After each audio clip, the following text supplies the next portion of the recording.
Welcome to Tomlin's Harmonica Podcast. I'm your host Tomlin, and this is the place to be for a variety of harmonica-related content, including interviews, lessons, and discussions about all aspects of harmonica playing.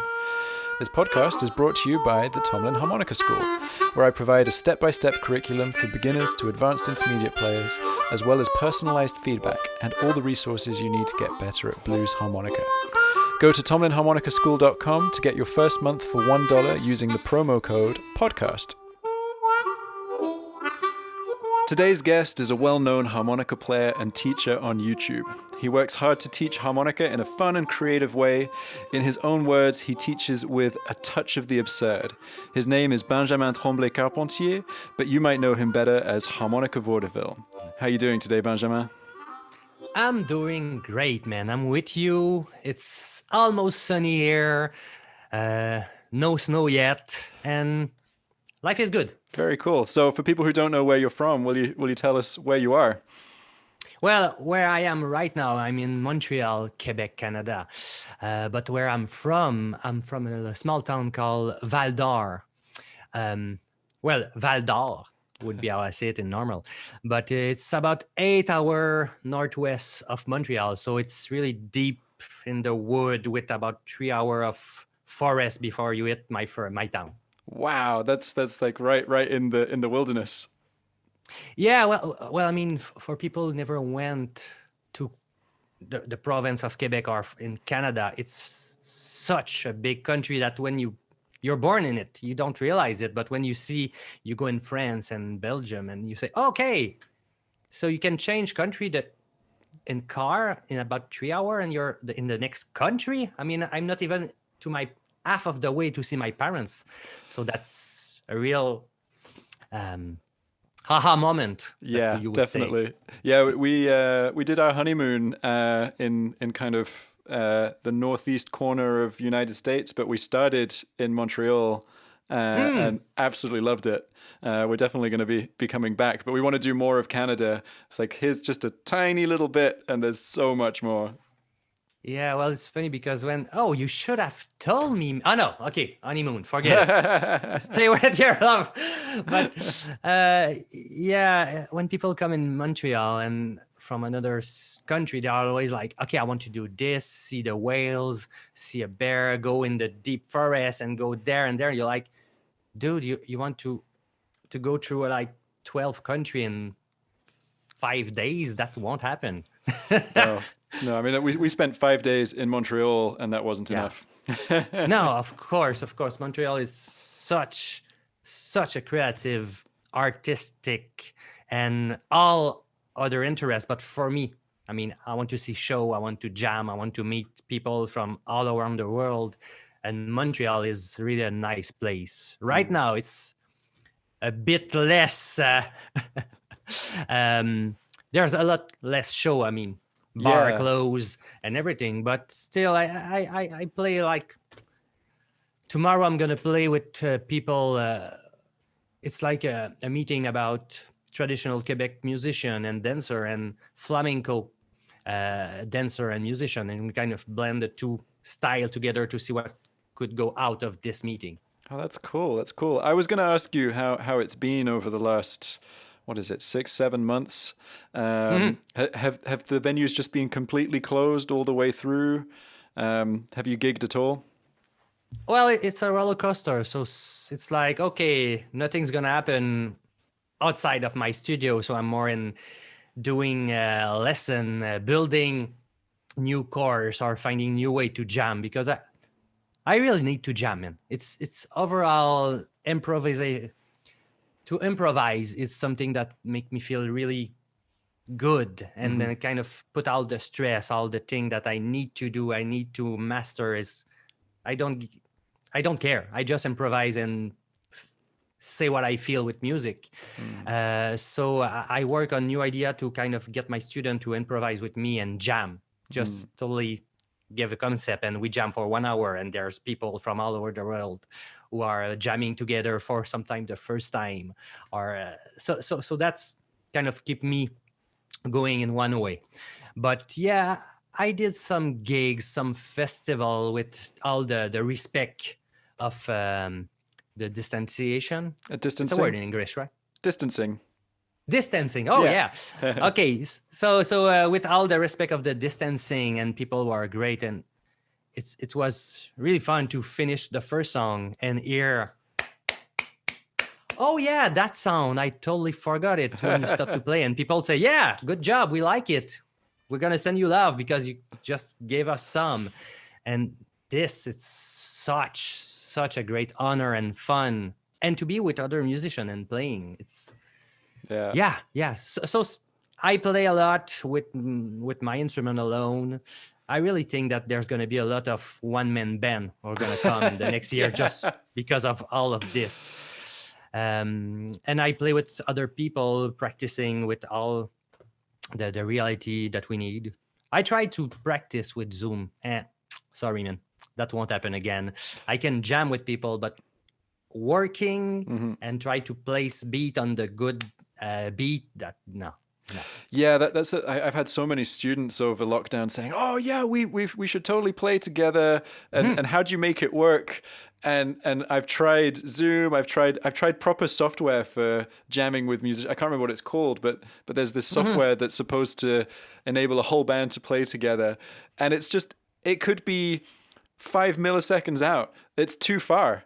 It feels so wrong when everything isn't sitting on the beat. Yeah, I kind of rethought the way of jamming through internet because it's not the same feel, it's not the same logic with the beat, but there are some idea that I work on that work well, and I still have a lot of fun, and I'm really happy. At first I was like, oh yeah, another Zoom jam that won't go right, and oh, okay, this will go right. Oh, and this is possible. And now I'm like, yeah, today I'm gonna jam with 2 different group, and we're gonna go there and do this. Okay, and and I see the fun they have too. So I'm really happy that I find some ideas to jam. Nice. But I'm kind of imagining call and response working quite well, and backing track or keeping the groove and more exchange dialogue. Yeah. So we don't need, if I say, hey, how are you? You're not gonna count 1, 2, 3. Great. And try to fit it on a beat. So that's more the way I work for now. That's very cool. It's very creative. I like that you found a solution to a problem that every musician on the planet has right now. That's very cool. So you said that you're working on new things. You're working on new courses. Do you want to tell us a little bit more about that? Well, I mean, I got different courses, but like I was listening a lot of your podcasts and how you work with students and how you realize that sometimes we kind of think it's going to be really easy to learn this. And when we're going to teach it, we're like, oh yeah, but I forgot to, okay. And maybe they're going to need that. And you're always going to go back. So I did some tutorial and method that I'm working back on it and say, okay, I can change that. And okay, this is missing to just do the link with that. So I got a blues classes that's going to teach you how to improvise. I'm really into make people jam with each other instead of learning repertoire. I love to learn repertoire, but I need to jam, and this particular instrument is like the best instrument for me to keep in my pocket. And in any situation, somebody say, hey, could you play? Yeah, of course. I have my harmonica on me. I'm an harmonica player. Yeah. And that's my first, how could I say it? It's my first rule to really, if you hesitate of saying, yeah, I'm not good enough to say I'm an art player, my first question is, do you have your harmonica on you? If you say, yeah, you're an art player, that's the end of the line. But if you're a professional and I meet you on the street and say, hey, do we jam? Do you have your harmonica? And you say, oh, no, I didn't thought that it would be useful to bring my harmonica on me outside. You're not an harmonica player at that moment. You can be it in the next hour, just grab an harmonica, but you cannot say you're an art player if you don't have your harp on you. That's the bottom line for me. Oh man, if we had ran into each other in Montreal when I was on my honeymoon, you would have said I wasn't a harmonica player. But that's all right. I'm not an harmonica player sometime, but really, really rarely, because I go out and I'm gonna climb back my stair just to grab an harmonica, and even if I'm almost at the metro, because first I don't want to get a student cut me, and I don't want to miss the opportunity to play. It's happened like 2 or 3 times in my life that I said, dude, you're so stupid. So I wouldn't say that to anybody else, of course, but to me, I can handle it. And you just miss a great moment to just give a smile to somebody, or just to meet somebody that you cannot do anything else than play music with him, because he doesn't speak your language, because we don't know what to say, but we're gonna know what to play. Yeah. And that's 3 times in my life, and that's what I say. C'est pas grave. It's really not a big deal if you don't have it today, but remember it. Yeah. Because after 3 times you're gonna get pissed. Well, each time you're gonna get pissed, and clear that of your life. Definitely. And I think it's important for people to hear that, and also to hear that it doesn't have to be super serious. It's a way to have a casual conversation. I've had a few scenarios when I've done workshops or when I've done gigs, and I've said to students, come, bring harmonicas, and I'll get you up on stage, and you'll play a 12-bar blues. It'll be great.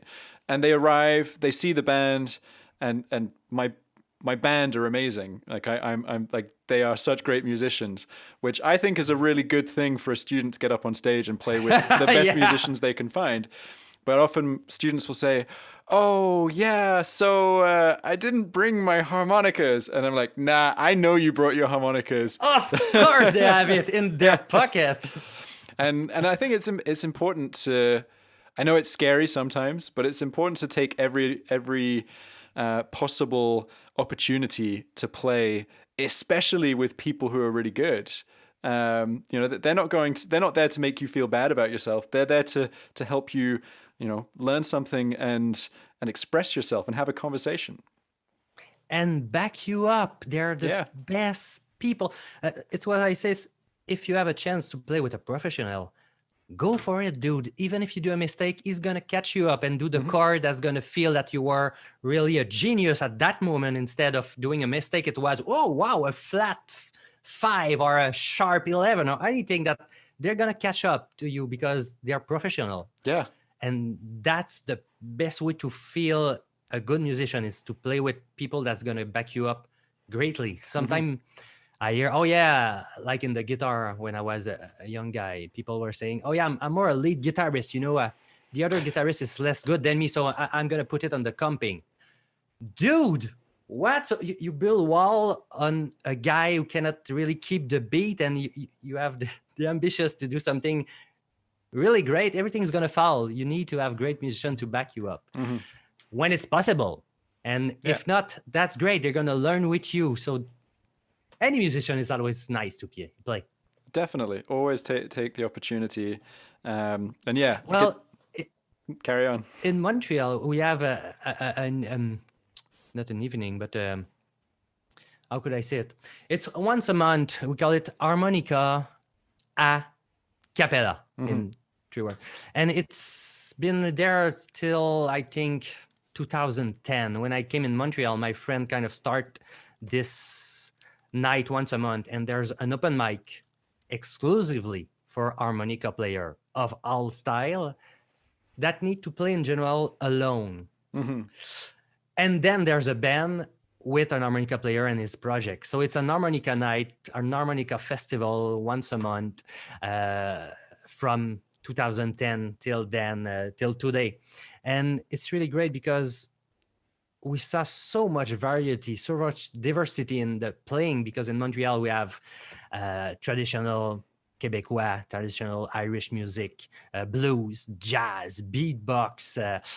We got harmonica, bass harmonica, chord harmonica, really a big kind of wild possibility, klezmer music. We even have a perse, music perse. How you say it in English? I don't know. Shoot.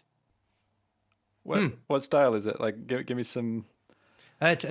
Music perse, traditional music perse. Shit.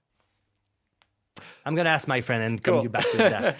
But we had so much diversity that for harmonica player in Montreal who came to that event, you would hear one traditional reel from Quebec, and then an Irish reel, and then an incredible chromatic player, and then a tremolo player, and then a diatonic who just play tongue block and really is deep into that style, and another one who play chromatically and play, I don't know, take five. So you're always like, oh yeah, it's like a restaurant, but not a cheap restaurant buffet. It's like, oh yeah, wow, okay, that's it. Oh, we can do this too. So with my student and with amateur, I saw the level go really up in the jam area, because I'm like, oh yeah, I know you have an harmonica. Let's go jam a 12-bar blues, just a groove in D minor. I'm gonna hit a 6/8 beat, or just one chord, or just let's go do a vamp together. Just a vamp, no blowing, no melody if you don't feel it, but just come up and feel all the love and the challenging of playing for people, and see the people being inspired by you. It's not about the level. It's just about, there's a lot of great levels going to stay sit on their chair because they're not good enough. They're not ready. They didn't prepare a song. And you see that guy, you say, oh yeah, hi, my name is, and I played for 2 weeks. Yeah. So I'm going to do this. And he's doing a train, and then he's going to go sit. And then you see all the other players to come, and he's like, oh my God, what did I do? And you did the greatest thing today. You went play and you didn't choke. That's perfect. Absolutely. It's so important for people to remember that, because I hear it all the time. My biggest goal in life is to be able to jam, and I'm like, okay, well, let's jam, and they think that it's something that's going to be 20 years away. When I'm sure, like you and I think we're probably quite similar. When we have a student in front of us, day one we start jamming. That's super important, and it's that dialogue. Yeah, well, it's always amazed me how people kind of see the music or the art in general like something sacré, something Sacred. sacred. Yeah. It's like, if you say, hey, let's jam, just fooling around, just play note. I'm going to keep a beat. Just do a 4-draw solo band. That's it. And they, oh no, but I know I'm not ready enough. And oh no, I don't isolate enough. Or, and you say, okay, let's play baseball. Oh yeah, Yeah. this guy is a professional. Oh, great.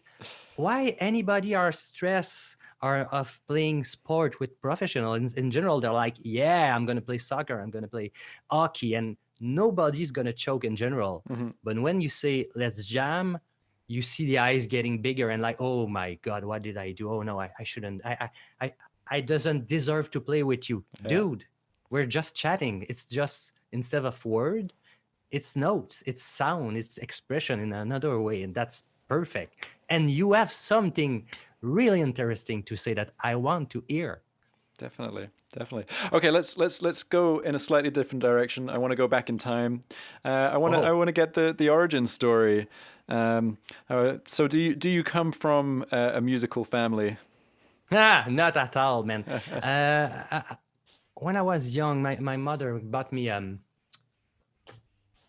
how do you say it? Xylophone, Xylophone. Yeah, kind of xylophone, but in metal. Okay. So, and I kind of mess up with this kind of instrument, and I still have it like 30 something years later. It's in my studio room, and sometimes I just remember where I came from. It's like, I started with you, man. And then I kind of discovered guitar because my big brother played guitar, and I was like, oh yeah, that's cool. He's cool. He's my big brother. So, of course. you know how it is. And then I went in classical guitar. I discovered a Cuban composer called Leo Brouwer. And he was like the joint of classical and pop rock music. He's like, this is not what kids listen right now of what I see. So I'm going to compose song inspired of a studio with power chord. And for a guy who played some rock and metal, it's like, oh yeah, that song is really cool. And that's classical, dude. And this study is like kind of an improvisation, getting into it. And all his work is awesome. If you have chance to listen to Leo Brouwer, it's perfect. So with the classical guitar, I went to study in music. I decided in Quebec, we have something between before university. That's Okay. called a cégep. It's like a 2 or 3 year of study that you can do. And that's why I kind of went in music, because I wasn't really a good player, but it's kind of a between that can give you a chance to get the level to go to university. And at that time, that's where I met my first harmonica player in a party, because it was the first year there was teaching jazz diatonic harmonica. So you can study That's music and awesome. play repertoire jazz. And so I was in a party, and that's the typically blues guy with the low voice of cigarette and alcohol. And he's like, oh, what are you playing? Oh, I'm classical guitar, man. And it's really cool. Oh, yeah. And you? Oh, I'm playing harmonica. Oh. And I realized I never heard harmonica really, or realized that harmonica exists until I was 18 or 19. I was like, oh, could you play something? Of course. And the guy had the harmonica in him. He was an harmonica player. He's Nice. like, do, do, do, do, do. I'm like, holy crap, what a great sound and such expression and such, whoa. But I didn't realize that guy played chromatically. He did tongue block. He tuned his harmonica. He customized harmonica. And he was a student at that time. So I had the chance to take a secondary instrument. So I said, oh, okay, that's it, man. I didn't know what to do because I was really into classical guitar, and that was enough because I started playing at 16 or 17. So when I arrived, what I saw in music school, it's like, oh yeah, you start at 6. Mm-hmm. What? At 6, I was playing in the wood with my axe. And oh, and you start violin at 4, and okay, you know the theory. You can sing sight reading. Oh, so I was all over my head learning all the theory and try to sing, and it was such a challenge. So that I didn't think of another instrument, but the harmonica kind of came in and jumped in my face and say, dude, that's what you want to do. So I started learning with my first teacher, Sylvain Rodrigue, it's one of the guy who influenced a lot of the modern playing. He was coming from the Howard Levy kind of minding of playing chromatically, playing jazz, playing blues, playing Irish music, Québécois. So my first contact with harmonica was 3 or 4 players who played chromatically, played bass harmonica, chord harmonica, harmonita. In my first year, I all discovered that kind of world that I realized. At first, I thought if you play harmonica, you play chromatically a diatonic, and you need in some way to learn maybe bass or chord harmonica, because if you want to play with another harmonica player, that's the way to go. So in the first year, I kind of eat everything like, oh shit, I'm really not good. I thought it was easy. And okay, you're playing a Coltrane solo. Oh, shoot. And I'm like, shit, I need to isolate my throat. Oh, and I need to bend. And the 2 or 3 first year was like, okay, I'm really not good at it, and I need to work my ass. And I did it, and I work. And after a while, I realized, dude, I don't really listen to harmonica except for Howard Levy. Trio Globo was something for me, who touched me a lot. And my friend who are playing in different style. But when I start to listen, general harmonica player that we listen on the radio, I was like, oh, so I can play with other people. I'm not that awful player. So maybe that's why I want so much to teach people to have confidence in themselves and jam, because for years I thought I was the laziest harmonica player in the world who couldn't achieve nothing. But I realized that I could do a lot. And my friends were really, really awesome with me, because they include me in jam, and oh yeah, you should buy an harmonica bass. I saw one on eBay. You should, yeah, it's cheap. Okay, we're going to tune it for you. Okay, let's jam. So that's a bit of my first contact with harmonica. That's very cool, and I think this is a really good point to kind of come into your teaching style, because I love the caption you have on your channel, which is apprendre à jouer avec un touche de l'absurde, which is literally learn to play with just a touch of absurdity, which I think is great. It shows that you're trying to help people not take it so seriously. That's clearly something that's very important to you. Do you think that's because you met very serious players and realized that you wanted to make it a little bit more democratic? No, I think I really went for who I am. That would be the Uh-huh. best response because I'm a guy who love to laugh. I don't take myself seriously. And if you see some of my videos, sometimes I got a beer, sometimes I have half a beer, half a mustache, and I play with different concepts just for fun. Right now, I got clown friends who learn harmonica, and we have a lot of fun of exchanging. And with a lot of my band, I feel a lot better when I'm joking. Mm-hmm. I take music seriously, but what I want to share with people is just having fun, whatever the level of difficulty it should be. And for my teaching, I just saw all the great teacher around who were so much in different path and master different technique and different thing. I'm like, dude, I'm kind of a clown who's coming there and like, yeah, I can teach you thing, but I'm not a virtuoso. I don't want to be a virtuoso. I just want to have fun and take my level always a bit forward. And that's how I went in the tutorial with my big brother who say, oh yeah, we should start a channel YouTube and teach harmonica. You love it. And it could go somewhere with the teaching because Harmonica Vaudeville is really not just me. It's me and my big brother who inspired me to play music at first years ago. And years later, he came to me because he's kind of an engineer who's thinking a lot. And me, I'm more the artistic guy who's playing a lot and said, dude, at some point, it would be great that you could teach online. I'm like, yeah, but no, man. What I see of going online is getting um, troll and all the mean kind of thing that I had in mind. Like, I'm not gonna put my face on internet to get kind of slapped by people or don't like my style or don't like this or don't like that. And it took about 2 years for him to kind of coming back and yeah, but we should do something. And I'm like, dude, if I'm gonna do it is because I really like you and because we are so much different. We don't see each other enough because it's in another sphere of world. And that project kind of starts, yeah, let's hang up together and work together on a project and keep it for doing something great, but it's need to be fun. That's if it's just work and problems, that won't happen. So we kind of start and do intro clownesque, humoristic, funny intro on my video tutorial. And after a while, I realized that it's great, but it's so much work to think of a joke each time for each week and then turn the joke and then, oh yeah, we need to do the lesson too. Okay.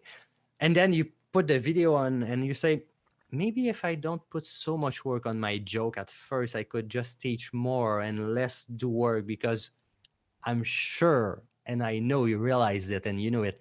It's so much work, man, to teach online and understand all the program, all the great sound, the great video. Okay, why that guy have a bug with his sound? And okay, what I can do and how can I teach it? Because it's not the same of doing a tutorial on YouTube and having someone in front of you. Mm-hmm. So there's a lot of adjustment that I didn't realize. I can do a joke and start my lesson 10 minutes later when you're in front. You're not going to go away. I lock my door anyway. Don't try. But on internet, you can so much say, oh, okay, I want to hear I want to know how to bend, and you're just joking. And I don't get it. And then, okay, that was funny, but okay, now you're going to teach me how to bend. Dude, that's not the way it's going to do. So so that's it. More and more, I keep the humoristic touch through the lesson, but not too much in the beginning of the lesson. But it's worked so well for you, so much so that people listening to this, if they've not watched any of your videos, all of Benjamin's videos are in French, and Yeah. yet I have tons of English-speaking students who don't understand any French, who love your videos because Oh, they're so wow. easy to follow. Even if you don't understand the language, you make it so easy to learn what you're working on, and it's very engaging. And I think that's really, really cool. What I would be interested to know is if you've ever been tempted to do some English language videos to kind of even make your reach even further. Well, I tried some idea of mute. Mute? mime tutorial. So I don't say a word. I think I did two. That I just don't say a word, and I just show the tablature and then play a small pieces and go through the song like this. And it was really fun. But at some point, for some technique, you need some tips that's gonna help you, especially for bend or verblow or tongue block or just to improvise. Sometimes we need to talk. And yeah, of course, I would love to teach some tutorial in English because, like you said, sometimes people write to me, dude, I don't understand what you're saying, but I really get what you're playing, and I follow your tutorial, even if I don't understand what you're saying. So I was like, oh, cool. And sometimes I got on internet, you're always like, is it spam? Is it mean or is it great? And especially if it's in a language that you don't understand. So all the time I see something, I'm like, okay, that's Russian, I think. So let's go to Google Translate to see. And great job, man. Whoa, okay. So you don't speak French or English. And yeah. So yes, I would love to do some tutorial or method in English, but it's so much work just to do in French. And I really want to work. There's so much great player and teacher in French, but I want to do something really specific for the French people, because what I realize, because I'm in Montreal, I'm close to the States, and a lot of music from the States come influence the Canada and the Quebec more than if I lived in Europe, that maybe I would have other influence, of course. But when I went in internet, there's a lot of people from France and Belgium, because French player live a lot there. There's a lot of player there. And I was like, oh, wow, there's a big gap, I realize, between French and English player. Because when you speak with an American player, I can say a name that they never heard of. And I'm like, dude, it's not the equivalent of our Levy. It's just another player who is as much important as our Levy, and you don't know him, but you love our Levy. It's like, for me, it's a nonsense. And the more I go deep, I'm like, oh, you love Jason Ritchie. Oh, but you should listen to that guy. And if you look a bit, they even know each other. So I'm kind of trying to do a gap with the community, French community and the English community. But at first I need to have a French community. And that's what I'm working on with my tutorial, with my Facebook. I got a Facebook group who is such a great honor and pleasure for me, because people there are great. There had work to do to explain myself at first of what I wanted really to put on. Of course, no mean exchange, more help, more getting encouraged, motivate.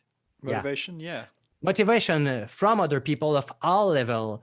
And then what we're going to do is play together and maybe do some easy challenge just to get you out of your room, out of your house, and go play in the park. And okay, go just do this and small little thing. But I see a lot of people like, dude, I never went to play outside of my home, and yesterday I did your challenge, play outside. That's bottom line. Just go do a vamp or a lick outside and put you in danger that maybe somebody's gonna hear you, and maybe he's gonna say, hey, great job, and you're gonna get stressed by that. And those things happen, and I'm always so proud and so happy, because on YouTube I cannot go there.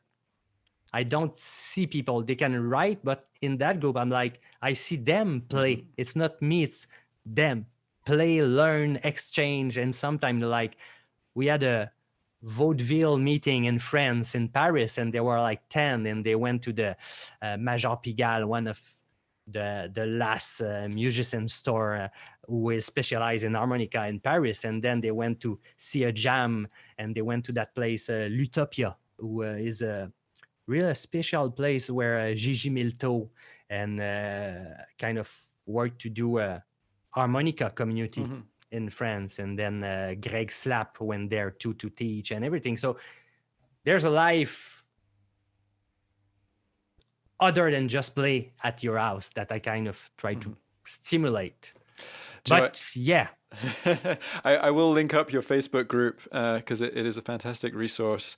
But it's quite funny that you're pushing people to go outside. I was the complete opposite when I started playing. You couldn't get me to go inside because I was scared that my housemates would hear me play.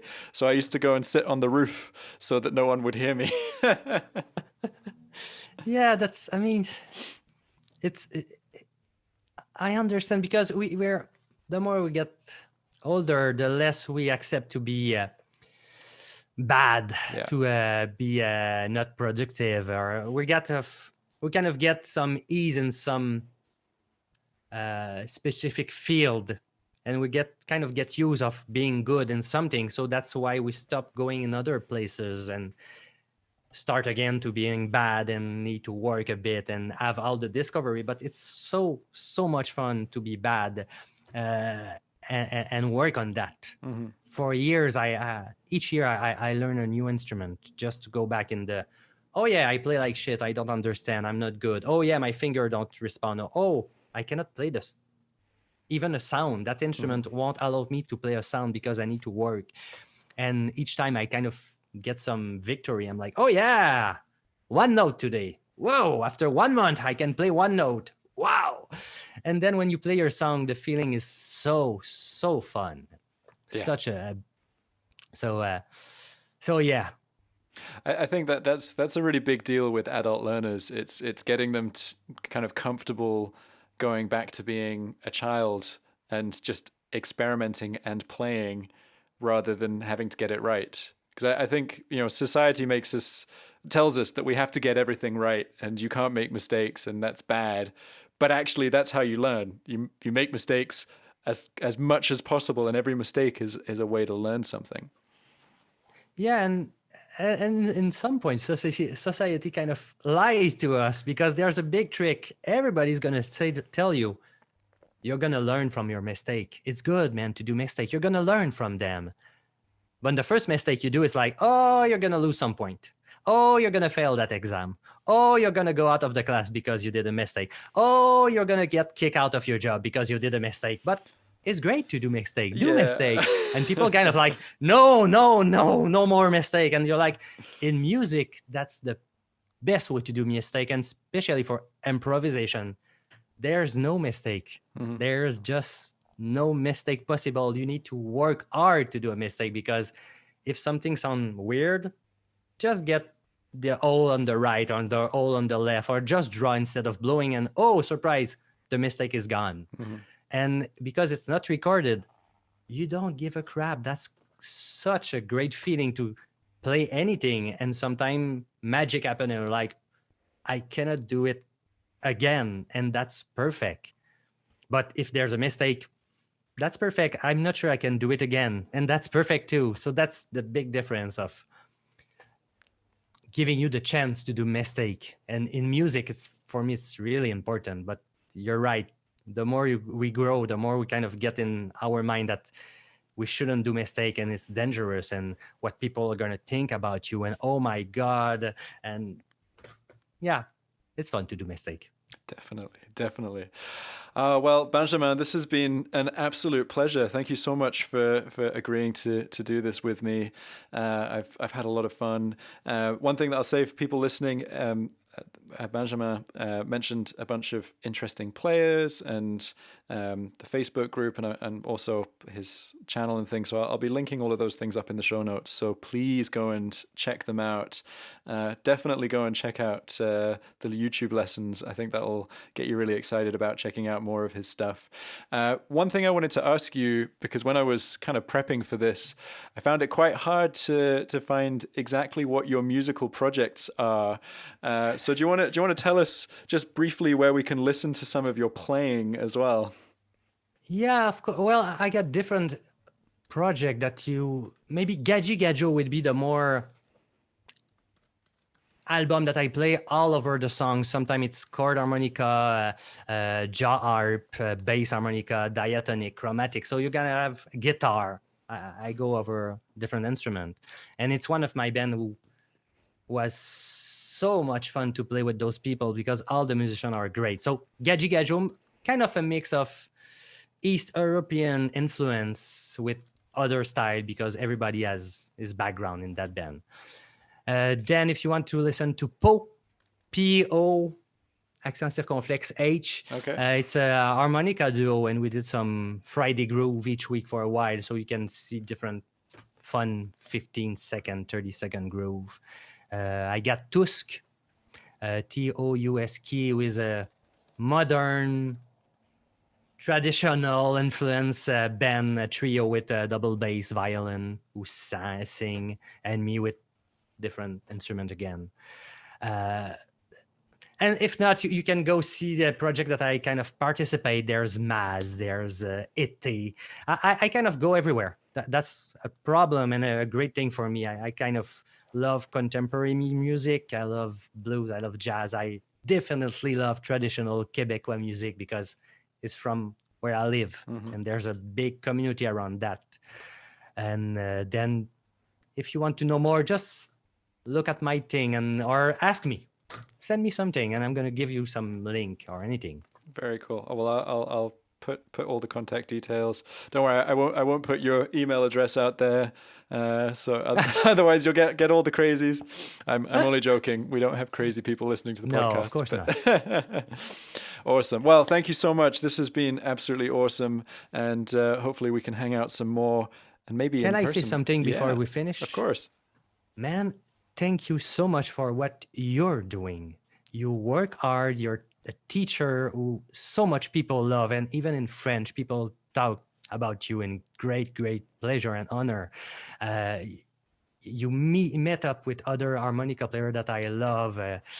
P.T. Gazelle was yesterday live that I listened, who kind of speak of him, Joe Filisco, Jason Ritchie, Rolly Platt, Will Wild, all the players that you kind of asked to come were, for me, big influence, and for the harmonica world, Brendan Power, dude. Yeah. So you're teaching, you're inspiring, you're playing. I want to hear you more. That's maybe the thing that I need to find more of your project online, and you can give me some link. Yeah, that's going to be the exchange. But just thank you, man, because you work hard and you need to have some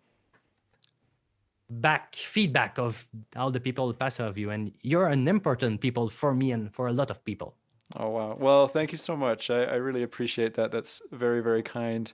And likewise, I love your stuff, which is why it was an absolute pleasure to get you here today. All right. I hope we can do this again soon. And I hope we can do it in person as well. We can actually get the harmonicas out and some guitars and jam. Yeah. All right. Take it easy. Take care, man. Happy harping.